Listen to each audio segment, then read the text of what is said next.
Opa, hoje é quinta-feira, dia 19 de abril de 2018 e claro, tô aqui no Cocatec, seu programa mais que diário sobre tecnologia e no episódio de hoje, PUBG Mobile com teclado e mouse, planos de telefonia, robô desmanche e muito mais.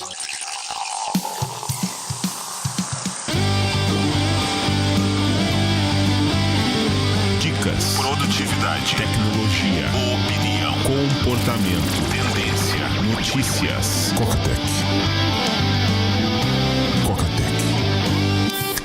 Cocatec, a sua dose diária de tecnologia. Apresentação: Gustavo Faria. Eu postei um vídeo no Instagram, no Stories, tá também na página do Cocatec, lá no Facebook, mostrando o uso de teclado e mouse para jogar PUBG no iOS, jogar PUBG Mobile. E aí, claro, teve aquela galerinha, né, mais imediatista, poxa, precisa disso tudo para matar bot. Ah, estragou a graça do jogo. Mas teve uma galerinha que pegou o real motivo de eu ter postado aquele vídeo, que é o seguinte, peraí, ok, Coca, eu consigo usar teclado no iOS, mas como é que eu faço para usar mouse? Muita gente deixou escapar, de fato, o lance que eu queria passar com aquele vídeo. E o que acontece é o seguinte, no Android você tem, é mais fácil de você fazer isso, você tem um Octopus, né, o polvo, você tem o Six Axis, os 6 eixos, que eles fazem o seguinte, eles pegam a tela do Android, você cria um mapeamento na tela do jogo, na verdade, você não tem, vou usar o PUBG como referência, PUBG, você não tem o manche, o direcional, empurra pra cima pra andar pra frente, e você pode mapear, você pega essa região da tela, onde seria o equivalente a posição,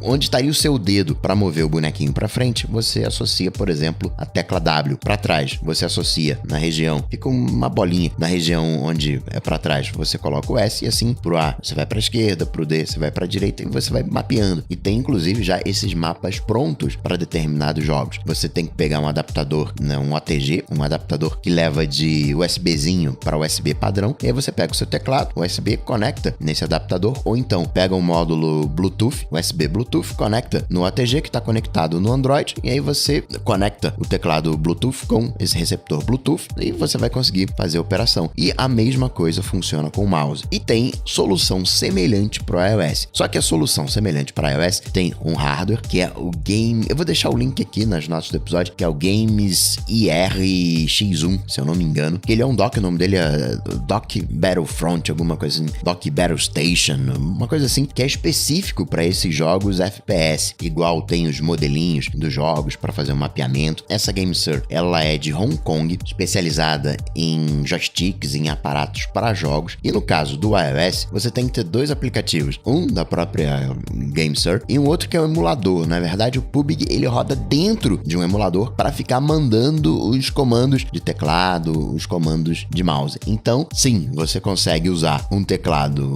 no iOS, mas você continua não conseguindo usar o mouse no iOS. O que você consegue é fazer uma gambiarra para algumas situações específicas, onde você consegue esse nível, jogar como se estivesse jogando num PC. Mistério esclarecido. O link tá aqui nas notas do episódio para você dar uma espiada. Aí você entende por que tem uma galerinha aí com uma performance bem boa no PUBG Mobile. Não é só uma questão de armamento, de saber usar o sniper, de saber usar as armas, saber mirar, também tem uns esqueminhas. E reforça também como que o computador ele não vai deixar de existir. Tela sensível ao toque não consegue substituir tudo. Quando você precisa de precisão, esse aparato, vou chamar mecânico, teclado, mouse, tem um desempenho melhor. A tendência é que a gente veja no futuro, tava falando de microscópio no outro dia, faz tudo que era o computador. Tinha que pesquisar alguma coisa, era no computador, mandar um e-mail, imprimir alguma coisa, um trabalho de escola, tudo era feito no computador. Essa multitarefa, esse faz tudo no computador. Tá migrando para os dispositivos móveis e provável que em algum momento migrem para outro dispositivo e o computador, desktop, notebook, conforme a gente conhece hoje, vai virar um microscópio, vai virar um dispositivo com uma função específica. Assim como o microscópio ele não é para ampliar lá as coisas, então o computador ele vai fazer uma coisa específica, vai desenvolver, vai editar vídeo, sei lá o que vai ser, mas aqueles workflows. Mas vou chamar de Pro, né, usando a nomenclatura que a Apple também tá usando. Aliás, tava até comentando com realmente, quando eu vi a formação do grupo Workflow Pro, eu pensei que fosse da galera do Workflow. Caramba, legal, a galera do Workflow ganhou um boost no aplicativo para iOS. Agora a gente vai ter Workflow no Mac. Mas não, é só fluxo de trabalho mesmo, é produtividade e não automação. Outra coisa para comentar é que no aplicativo Meu Vivo, eu já tinha dito para vocês que vocês conseguiam mandar SMS e fazer ligação. Não resolve o esquema de você colocar um segundo passo nesse chip, porque, né, você não recebe ligação e nem SMS. Só que agora você tá recebendo o SMS. Se você instalar, se logar tudo direitinho, você vai receber os SMS, só que tem uma pegadinha. Ele não vai te notificar desses SMS. Você precisa ir lá nos ajustes do próprio aplicativo Meu Vivo Mais, dentro do aplicativo Meu Vivo Mais, e aí tem a opção notificações. E ali você diz, sim, eu quero ser notificado dos SMS. Você ainda não consegue receber ligação, mas aquele esquema de você receber os SMS, pelo menos isso você já tem. Ainda não é um substituto completo do que a gente tinha no To Go, mas já é alguma coisinha. Aproveitando que eu tô falando aqui de atualização, o BizCall chegou no Set App, boa aquisição. Amanhã eu vou falar do esquema do Drafts. Aguenta aí na história do Drafts. E outra atualização bacana fica por conta do Infuse, que agora suporta Infuse para vídeos, que agora suporta o Plex. O Sleep Cycle agora tem aplicativo para Apple Watch e tá com uma função que eu gostei, que é o anti-ronco. Não sei se funciona, mas a ideia é legal. Fica monitorando o som. Peraí, esse cara tá roncando. Aí começa a vibrar o Apple Watch, não para te acordar. Vibra tranquilinho ali, bem suave, só para te incomodar, só para você mexer, trocar de posição, só para você dar aquela acordadinha para parar de roncar. Se funciona ou não sei, mas tem coisas semelhantes no mercado. Acredito que funciona. O Sleep Cycle tá há 10 anos, aí tá desde sempre fazendo monitoramento de sono. Isso é bacana porque melhora a sua qualidade de sono, um anti-ronco. E outra coisa, caso você durma acompanhado, melhora a qualidade do sono de outra pessoa. Embora, claro, o ideal, você ronca, o ideal é o quê? Procurar um médico. Isso é só um paliativo temporário, algo bacana de você saber, né? De repente você tá cansado e quando você tá cansado você ronca, sei lá. Aí você faz esse monitoramento, mas óbvio, sempre procura um médico. Notícias. Coca-Tech. E a Azul, do aviãozinho, anunciou um serviço de redirecionamento. É o Azul Box. Funciona no esquema de serviço de redirecionamento. Você ganha um endereço nos Estados Unidos, você faz a compra lá nos Estados Unidos e pede para ser entregue no armazém da Azul, que vai pegar aquela encomenda e fazer com que ela chegue até você. Você vai pagar por isso, tem os impostos, tudo direitinho, tem nenhuma gambiarra na história não. Outra coisa para comentar é que a Algar tá com um plano de dados ilimitados. Não atende o Brasil inteiro, atende Minas, atende São Paulo, atende Goiás, Mato Grosso do Sul, mas é interessante a questão de ser dados ilimitados. R$100 e dados ilimitados. R$100 por 12 meses. Depois disso passa para R$200, aí já começa a ficar assim. Vale salientar que esses dados ilimitados é só quando você estiver na área de cobertura da Algar. Quando você estiver fora, você vai ter um limite de 10 GB, que é muita coisa, mas ainda não bate o TIM, que é 20 GB. Então, se você não viaja muito, pode ser interessante para você. Agora, fica atento também numa outra coisa. O compartilhamento de internet também tem limite. Você só pode compartilhar 5 GB e dentro da área de cobertura. Você tá viajando, né? Viajando não é fora do Brasil, não é esse roaming. É o roaming fora da área de serviço da própria operadora. Quando a operadora, ela vai te atender no Brasil inteiro. Mas quando você tá fora das antenas próprias, vamos colocar assim, da onde ela atende, você tá em roaming, aí você não vai poder compartilhar a internet. Então tem algumas limitações. É ilimitado, mas não é ilimitado. Ainda assim, pode ser interessante para algumas pessoas. Eu ainda acho o TIM Beta um excelente custo-benefício. A Claro, por sua vez, que já contava com Passaporte Américas para você usar os seus dados e a sua voz nos Estados Unidos, agora conta com Passaporte Europa, um serviço que você contrata. E o bacana desses serviços é que é uma parceria. Os europeus, né, as operadoras europeias, podem usar dados e voz aqui no Brasil como se fosse local, e a gente, no caso a Claro, quem contrata o serviço, pode usar lá como se fosse local. Para quem é NET está começando a colocar fibra, novos planos de fibra em algumas cidades.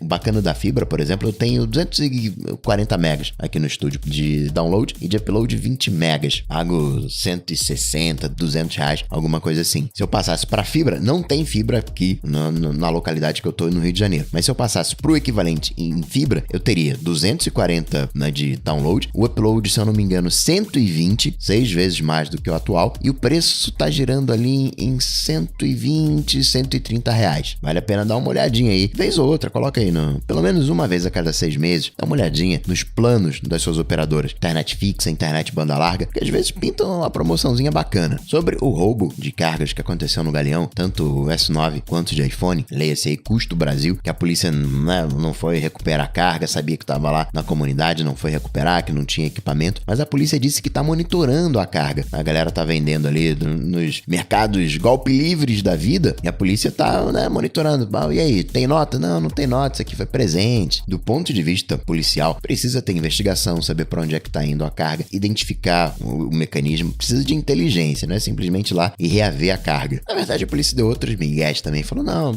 a gente soube disso, não foi uma emergência, isso não veio por 190, a gente soube isso depois e era de noite, blá, blá, blá, blá. Mais um notebook, o MacBook, retido pela Receita, vai ser devolvido pro dono. Esse é o segundo precedente de notebook sendo liberado forçosamente, a Receita travou, mas sendo liberado pela Justiça forçosamente da Receita por entender que ele é um instrumento de trabalho, que ele é de uso pessoal. Dá a entender que esse, o trocadilho, já virou entendimento da Justiça. Se reclamar, se entrar na Justiça, vai ser esse o entendimento. Mas a Receita não é obrigada a seguir esse entendimento da Justiça. A Receita tem que seguir a lei. E a lei diz que notebook, que tablet é para ser taxado. A Apple reciclou o Liam. Lembra do Liam? Liam era um robozinho que desmontava iPhone. Agora ele tá reencarnando na Daisy, que consegue desmontar 200 iPhones por hora. Isso dá mais de 3 por minuto. Um a cada pouco menos de 20 segundos. E organiza as pecinhas, separa as peças. Quando se fala robô, a gente já imagina uma coisa humanoide, né? Uma pessoa, 2 perninhas, 2 bracinhos, uma cabecinha. Não é o caso. São braços mecânicos que desmontam os iPhones. É quase como se fosse... Pensa numa sala, sei lá, de 3 metros por 3 metros. É um monstrão, é uma sala que desmancha iPhone. Quase que uma pequena linha de produção que desmonta o iPhone para reciclar, reaproveitar as peças. Isso, comemoração em função do Dia da Terra. O Greenpeace, por sua vez, falou que isso aí não adianta. É legalzinha a iniciativa, mas não adianta porque o foco tem que ser em produtos reparáveis e atualizáveis. O que o Greenpeace quer? Peraí, esse meu iPhone aqui, ele é uns 10. Eu quero o iPhone 11 e a única coisa que eu vou fazer é tirar a tampa de trás, colocar o chip novo, trocar a bateria e pronto, já tenho um novo iPhone. Aí vai chegar no momento lá na frente, eu troco a tela, atualizável e reparável. Parece tentador, só que não valeria pro iPhone 10, seria uma nova linha de produto, um novo tamanho de dispositivo. Para iPhone 7, 8, 6, né, que tem o mesmo shape, ok, seria válido, mas mudou o shape e já era. Eu super entendo a proposta do Greenpeace de ter um dispositivo que você consiga usar por mais tempo. Na tecnologia é onde você vê melhor sendo, não no melhor que isso seja bom ou não tô guardando essa opinião, mas melhor no sentido de bem exemplificado a questão do capitalismo que tem que fazer a roda girar. Você compra produtos mais modernos, vende o seu atual e a fila vai andando. Isso não é ou não era uma política sustentável porque você está minerando recursos da Terra, do planeta, para fazer os novos dispositivos. Mas a Apple tá numa proposta de, não, eu vou conseguir ter uma produção completamente reciclável. Eu não vou mais gastar recursos da Terra, extrair materiais do planeta. Mas ainda assim é um processo de produção que gasta energia. Talvez o Greenpeace tenha as suas razões. Talvez até a gente esteja bem próximo de atingir esse nível que o Greenpeace propõe, porque as coisas hoje, né, como eu digo, estão boas o suficiente. É a mudança de paradigma. Carro. Em tese, um carro com manutenção, avião dura, que é uma beleza, dura mó tempão, exatamente porque tem esse processo de manutenção. Carro, como não tem esse mesmo processo de manutenção, acaba envelhecendo. Mas poderia, né, ter um processo de manutenção. O que a galera do design faz, né? A indústria automobilística faz? Muda o design do carro para você ter aquele desejo de comprar. Vai ter uma hora que a gente vai precisar mudar os carros. A gente tá passando de um modelo de petróleo para um modelo elétrico, e aí não é simplesmente mudar o motor, muda completamente a tecnologia, mas talvez a gente possa aplicar essa estratégia nos próximos carros. Greenpeace poderia trabalhar nisso. Porsche anda sugerindo que lá para 2030 todos os seus modelos vão ser 100% elétricos. Falando de carros, o Elon Musk disse que a Tesla vai colocar 400 novas pessoas para produzir o Tesla 3 toda semana. Toda semana, 400 novas contratações para ver se atinge as expectativas de produção do Model 3, que vai ter produção 24 horas por dia, 7 dias por semana, para não ter um Liam, né? Ao contrário, né? Um Liam / Daisy, ao revés, para montar os carros. Então, força bruta, força humana. Curiosamente, a Tesla tá com umas tretas ali de condições de trabalho lá na Califórnia. Nem seriam questões de horas trabalhadas, mas acidentes, um número alto de acidentes. Em contrapartida, no Uber, mesmo com um atropelamento, as coisas estão boas, né? O Uber conseguiu... O problema do Uber era o CEO. Mudou o CEO, a coisa tá, né, mais azeitada, tá rodando, tão andando devagarinho, cometendo erros sim. Talvez o Uber fosse muito audacioso quando tava debaixo do jugo do Kalanick. E sobre o Dia da Terra, que é domingo, dia 22 de abril, as lojas vão ficar com a maçãzinha verde. Na segunda-feira, dia 23, é feriado aqui no Rio de Janeiro, feriado estadual, dia de São Jorge, mas rolava um papinho de que o mundo ia acabar, né? Tem Nibiru, sei lá, tinha um planeta meio doido que não existe, que acabaria com a Terra. Não preciso dizer que você não tem com o que se preocupar, né? A Terra não vai acabar próximo do Dia da Terra. Além do vídeo do robô que desmonta iPhone, são 9 modelos de iPhone que a Daisy desmonta. Eu vou colocar também os vídeos em português dos comerciais mais recentes. Falei da questão da loja que tava, né, coloquei nas notas do episódio ontem em espanhol. Agora tem essas versões em português. São uns 5, 6 comerciais que estão aqui nas notas do episódio. Tinha mais coisa pra falar, mas amanhã eu falo, só registrar pra quem é fã de banco de dados que a Apple abriu o código da Foundation DB que ela comprou em 2015. Timóteo falou que, do ponto de vista de produtividade como empresa, juntar o iOS com o Mac até faria sentido. A Apple seria mais produtiva, mais eficiente, não teria que produzir 2 produtos, né? O MacBook e o iPad poderia juntar, mas isso vai ter comprometimentos, isso vai estragar a experiência do usuário. Essa fusão seria interessante para alguns aficionados, mas não é o que o usuário quer. O usuário quer uma experiência maravilhosa para mudar o mundo, expressar a sua paixão, aquelas palavras bonitas da Apple, mas reforçando que não vai fazer até fazer. Você sabe como é que é, né? A Qualcomm, que não tá lá muito bem das pernas, tá cortando 1.500 posições de trabalho na Califórnia, tá enxugando seus custos, e a Intel desistiu de fazer seus óculos espertos. Era um esqueminha de ter uma espécie de tela pequenininha, óbvio, no óculos, e aí tinha um projetor que projetava as coisas nessa tela e você, assim, veria as informações. Já era meio previsto, né? Um projetinho de Kickstarter, não é um projetinho Intel. Tem muita cara de, que eu chamo, brinde de promoção de fast food do que um produto propriamente tal. E assim, hackeando o podcast, eu vou ficando por aqui, mas eu volto, claro, você sabe, amanhã, sexta-feira. Abraço pra vocês, até amanhã. Tchau, tchau.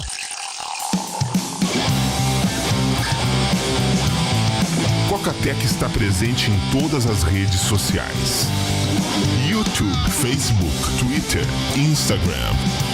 Acesse quacatec.com.br. Assine o podcast.